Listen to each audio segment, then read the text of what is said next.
আজ আমরা আড়নঘাটায় এসেছি কালী ঠাকুর দেখতে। মেলায় প্রচুর ভিড় হয়েছে, আপনারা জানেন ভিড়ের মধ্যে একটি দুষ্ট লোক থাকতেই পারে। আপনাদের সম্পত্তি, আপনাদের মূল্যবান মোবাইল আপনারা সুরক্ষিতভাবে রেখে মণ্ডপ বা মেলায় ঘুরবেন। আপনাদের প্রত্যেকের শুভ আগমনে আজ আড়নঘাটা মহামিলন চিত্র রূপ নিয়েছে। আপনাদের সকলের সহযোগিতা এবং ঐকান্তিক প্রচেষ্টায় ২৬তম বর্ষে আড়নঘাটা ব্যবসায় ক্লাব সকলে নজর কেড়েছে। ইতিমধ্যে আমরা পশ্চিমবঙ্গ রাজ্য সরকার এবং মাননীয় সাংসদ অভিষেক বন্দ্যোপাধ্যায়ের কাছ থেকে বিশেষ সম্বর্ধনা পেয়েছি।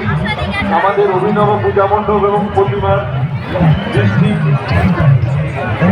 মাননীয় সাংসদ এত ভিড় হয়েছে, এবং আমাদেরকে বিশেষ সম্বর্ধনা এইটুকু তুলেছি। আজকের ভিডিওটা এখানে শেষ করলাম। নমস্কার, ধন্যবাদ জানাচ্ছি যারা